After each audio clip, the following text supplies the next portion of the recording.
तो हम पढ़ रहे हैं how to read faces, Mariam study Stanton, volume first, theoretical part है दोस्त।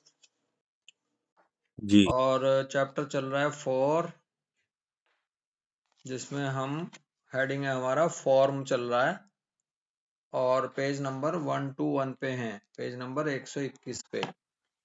बिल्कुल जी। यहाँ से मैरियम स्टड कह रही है कि a crooked convex nose is not as indicative of honest character as is a straight one। जी हमारे एक नेता हैं, उनकी क्रोक्ड और कॉन्वेक्स नोज है, हाँ जी।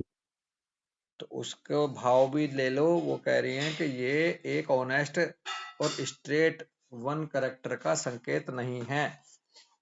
हम्म ईमानदारी और सीधी बात करना उनके स्वभाव में नहीं होगा, जिनकी क्रोक्ड कॉन्वेक्स हम्म नोज होगी।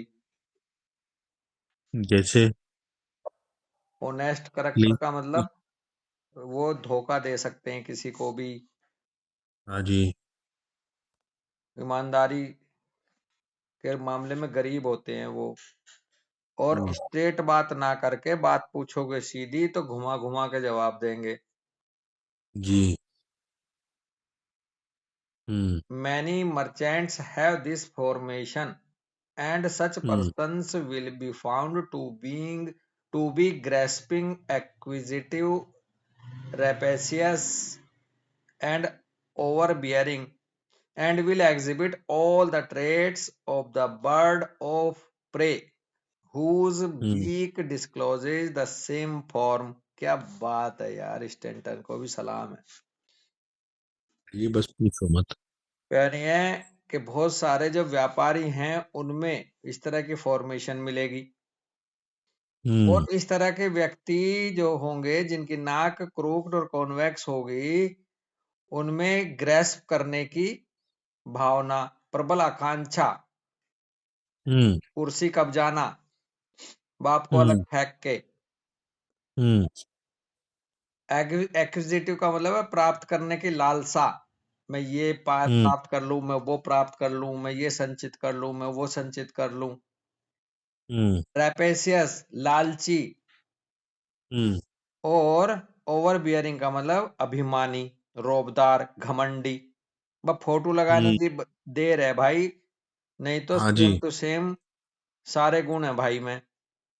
हाँ जी, अब बिल्कुल सही बात कह रही। रोबदार भी है, अभिमानी भी, घमंडी भी है, लालची भी है, धन हम्म संचय का भी है, और भाई हम्म हथियाने का भी है, कुर्सी या कोई भी चीज। हम्म कह रहे हैं will exhibit all the traits. और मजे की बात यह है कि ये सारे के सारे एक उस चिड़िया से मैच करते हैं गुण जो शिकार करती है। हम्म उसकी जो चोंच होती है, उसकी जो नाक हम्म इंसान की, उसकी उस चिड़िया की चोंच की तरह है जो प्रे करती है, शिकार करती है, उससे मैच करते हैं गुण उसके। बिल्कुल। आगे कह रहे हैं क्रूक्ड लेग्ड पर्सन्स, जिन लोगों की हम्म टांगे विकृत होती हैं। लंबी। दो Those whose legs are crooked by the curving of the muscles are naturally licentious। आय हाय, जी। आय हाय। हम्म जिन लोगों की टांगे हम्म क्रूक्ड होती हैं और वो कर्विंग ऑफ मसल की वजह से होती हैं, बोन नहीं हम्म भाई, वो प्राकृतिक रूप से बेलगाम होते हैं। हाँ जी। अब जो हमारा भाई है एक, जिसकी लेग थोड़ी सी हल्की सी क्रूक्ड, अगर आप चलते हुए देखोगे तो, हाँ और भैया बेलगाम है अगला, हाँ है ना दोस्त। बिल्कुल। This form is not to be confounded with the bow legs, which are due to weakness of the bones caused by supporting the body too early in infancy। यहाँ स्टेंटन हमें थोड़ा सा सावधान करिए कि इन बो लेग्स को से इनकी वो मत हम्म कर लेना, क्रूक्ड लेग की तुलना। हम्म क्योंकि जो बो लेग्स हैं, जो जिनकी टांगे थोड़ा धनुष के आकार की होती हैं, वो हड्डियों की वीकनेस की वजह से होती हैं, जिसमें कह रहे हैं bye supporting the body too early in the in infancy. Infancy में यदि बहुत जल्दी बॉडी का सपोर्ट लेने की कोशिश करवाओगे किसी बच्चे को, या कोई लेने लगा, तो उसकी बो लेग्स हो सकती है अमित। समझ रहे हो? देखो, दो बता दी, एक क्रूक्ड लेग बता दी, एक बो लेग्स बता दी, हाँ है ना। क्रूक्ड लेग्स जो रहेगी वो बेलगाम रहेगी, हाँ है ना। हाँ। और बो लेग्स जो रहेगी वो बॉल वीक रहेगी। बो लेग्स के अभी क्वालिटी नहीं आ रही है, वो कह रहे हैं कि आप कंफाउंड मत कर लेना क्रूक लेग को बो लेग से। क्रूक हम्म। लेग के करेक्टर हैं बेलगाम, जबकि बो हाँ। लेग्स आपकी वो भी मिल सकती हैं जो हड्डियां तिरछी हो जाती हैं बच्चों में, जैसे बहुत छोटे हम्म, बच्चों में खड़े करने के वक्त जो है हड्डी ना बो टाइप की हो जाती है। वो जैसे नॉक नी जो होते हैं वो। नौकनी अलग है, नौकनी में हाँ। लेग बो नहीं है। जो अपना हम्म। अपना भांजा था, मतलब हम्म। भांजा है, उसकी जो हाँ, पर। बचपन में लैग हुआ करती थी वो बो लेग्स थी। हम्म। बो बो लेग्स थी, वो वीकनेस ऑफ बोन की वजह से थी। हाँ जी। और जो क्रूक्ड लेग हैं, ये इनमें मसल्स का रोल है, हड्डी का नहीं है। हम्म। तो ये बेलगाम होते हैं। जब हम्म। बो लेग्स की ऐसी अभी बात नहीं करी है, आगे कह रहे हैं a close observer can distinguish the difference. एक क्लोज हम्म। ऑब्जर्वर इस डिफरेंस को स्पष्ट कर सकता है।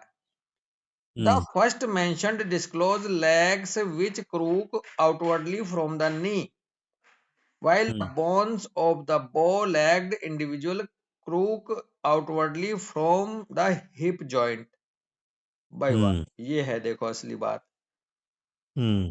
अगर क्रूक्ड मसल की वजह से है, हम्म। तो वो तो होगी घुटनों पे से हम्म। बाहर की तरफ को फैली हुई। और यदि हम्म। बो लेग्ड है तो वो होगी हिप जॉइंट पे से बाहर को फैली हुई। हम्म। अक्सर ऐसे ही तो। भैया, हाँ जी, हाँ जी, आप बोलो। अक्सर जो फौज में लिए जाते हैं वो वही लिए जाते हैं जिनकी ये टांगे घुटनों पे से थोड़ा सा बाहर की तरफ को हों, हम्म। क्योंकि वो फौजी एक बेलगाम से ही चाहिए। अच्छा, हाँ जी, हाँ जी, सही बात है। फौजी एक तो ये दौड़ते बहुत हैं, इनके घुटने नहीं टकराते। हम्म। और बेलगाम घोड़ा बेलगाम इंसान वही होगा जो दौड़ सके। हम्म। तो अपने फौज में भी एक बताते हैं जिनके घुटने खड़े करने पर आपस में मिल जाते हैं, बीच में जगह नहीं रहती है, उसे बाहर कर देते हैं फौजी। हम्म। उसे लेते हैं जिसकी अब जैसे वो है अपना विद्युत, एक हीरो है हम्म। विद्युत हाँ। जामवाल, हाँ। उसकी वो है क्रूक्ड लेग्स। हम्म। और भाई बंदा कितना जबरदस्त, वैसा एथलीट टाइप का। देखो, मैंने वो भेजी है इमेज। जी। यहीं की यहीं क्लियर हो जाएगी। अच्छा, अभी नहीं आ रही। पहुंच गई होगी। पहुंच गई। अब आई है जी। हाँ, नॉर्मल लेग है, बो लेग्स हैं। तो ये बो हाँ। लेग तो हिप जॉइंट पे से बाहर की तरफ को घूम रही है हल्की सी। अब आप क्रूक्ड लेग भी डाल सकते हो। क्रूक्ड लेग में आपके हाँ। हिप जॉइंट तो ठीक रहेगा, और हम्म। घुटनों से बाहर की तरफ को जाएगी। वो मसल थोड़ा सा खींच के रखेगी बाहर की तरफ को। ये थोड़ा अंतर बता के चल रही स्टेंटन कि बो लैग में तो आपका हिप जॉइंट से बाहर को फैलेगी टांगे, और क्रूक्ड लेग में घुटने के नी जॉइंट पे से फैलेंगे। आप निकाल लें देखने आप? भी हैं जी? मैं निकाल, पर क्रूक्ड लेग्स नहीं दे रहा, वो बार बार बो लेग्स दे देता है हाँ, ये। तो बहुत बारीक अंतर है दोस्त। बारीक अंतर है, इसलिए वो नहीं दे रही। चलो इसमें इन्हीं उसी जानकारी को रख लेते हैं जो इतनी वो दे रहे हैं। कह रहे हैं there is a great difference in these two appearance of each denotes wide difference of character. जबकि भले गूगल भले ही ना दे रहा हो, लेकिन क्रूक्ड और बो में बहुत बड़ा डिफरेंस है गुणों के आधार पर। Round and ovoid shaped person always possesses a degree of creative ability of some sort if one of the physical nature। Round और ओवॉइड शेप के जो व्यक्ति हैं वो हमेशा उनमें क्रिएटिव एबिलिटी मिलेगी। ओवल, अंडाकार चेहरा, राउंड चेहरा, some sort if only a physical nature। Round shaped animals and man exhibit large procreative powers। जिन लोगों की राउंड शेप है, चाहे वो जंतु हैं चाहे वो व्यक्ति है, उनमें प्रजनन करने की क्षमता बहुत होती है। बच्चे पैदा करने की बड़ी अच्छी टेंडेंसी होती है उनमें, प्रोडक्टिव होते हैं वो फीमेल वो mail. In the lowest races of round man and animals, creative power is shown more by fecundity than by mental creation। अगर हम जी। देखें लोवेस्ट रेसेस, जो जो पढ़ी लिखी प्रजाति नहीं है, जंगली प्रजाति है, राउंड मैन और एनिमल की जब देखेंगे तो ये क्रिएटिव पावर जो है उनकी दिखाई देती है उपजाऊपन में, उर्वरतापूर्ण में, यानी कि बच्चे पैदा करने में, बजाय मेंटल क्रिएशन के, शारीरिक क्षमता। द स्क्वायर और angular races are less fertile than the former but possesses character adapted to the observation and investigation of the laws and principle of nature। जो स्क्वायर और एंगुलर प्रजातियां रही हैं उनमें फर्टिलिटी रेट कम था, उनके एक दो बच्चे ही हुए करे मुश्किल से, बजाय जी, किसके, जो राउंड और ओवल शेप है उनसे। बिल्कुल। परंतु कह रहे हैं possesses character adapted to the observation and investigation of the laws। लेकिन उनमें इन्वेस्टिगेशन करने की क्षमता ला को और ऑब्जर्वेशन करने की क्षमता जो प्रिंसिपल ऑफ नेचर्स हैं उनके मामले में बहुत ज्यादा थी। अब आप इसलिए देखो ना, हाँ, राउंड फेस का मतलब लाइफ जीना करना, थोड़ा सा मस्ती की तरफ रहना, वेजिटेटिव वेजिटेटिव की तरफ रहना, तो उसको दिक्कत आएगी ही नहीं बच्चों की में। ना, इधर स्क्वायर बोनी, वो मेहनती है, कर्मठ है, उसकी तो वो एनर्जी माइंड पे ज्यादा ना, बॉडी से। माइंड पे जा। बिल्कुल। फिजिकली वीक मिलते हैं अक्सर थोड़े से वो। हाँ हाँ। तो ये तो कुछ ऐसे है। हम्म, एक, चलो। जी, एक और कर लेते हैं। कह हाँ। रहे हैं there is no doubt that the forms of the interior organs of all animal and human bodies are as individualized as are the feature of the face and forms of the body, and hmm most certainly correspond with the external configuration in size and shape। For the hmm action of the interior organs produces the external contour। हम्म इसमें कोई शक नहीं कि जो अंदर के जो organs हैं एनिमल और ह्यूमन बॉडी के, वो इंडिविजुअलाइज करते हैं फीचर्स को फेस की हम्म और फॉर्म ऑफ द बॉडी की। मोस्ट सर्टेनली हम्म वो कोरस्पॉन्ड करते हैं एक्सटर्नल कॉन्फ़िगरेशन से इन साइज एंड शेप। जैसे अंदर हम्म के ऑर्गन है वैसे ही बाहर की चेहरा हम्म शेप मिलेगी बॉडी की। उनके एक्शन जो हम्म, इंटीरियर ऑर्गन्स के हैं वो एक्सटर्नल कंटूर पैदा करते हैं। इसका मतलब जो जी, राउंड राउंड बंदा है उसका लीवर भी राउंड राउंड होगा। बिल्कुल। सुडोल बंदा, सुडोल उसके ऑर्गन अंदर से। बिल्कुल। The shape of the fingers corresponds to that of hand and both these to the arm, the body and the face। Hmm finger की जो शेप है दोनों हाथों की या हाथों हम्म की, दोनों को हम्म आर्म और बॉडी और फेस को रिप्रेजेंट करती है।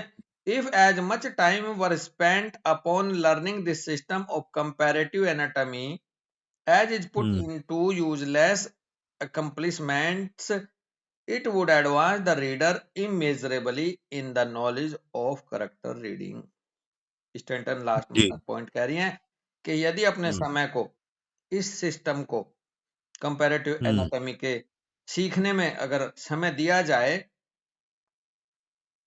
As is put into hmm useless accomplishment it would advance, जैसा कि इसको इधर उधर के और चीजों को यूजलेस तरीके से ना करके टाइम इस पे दिया जाए, ध्यान से कंपैरेटिव एनाटॉमी को समझा जाए, तो जो रीडर्स हैं वो अतुलनीय रूप से, आप अंदाजा नहीं लगा सकते कितने बड़े पैमाने पर वो उनकी नॉलेज बढ़ जाएगी करेक्टर को रीड करने की। बिल्कुल स्टेंटन का बिल्कुल भाव है ये, इमेजरेबली बढ़ जी जाएगी। है भैया? बिल्कुल बिल्कुल।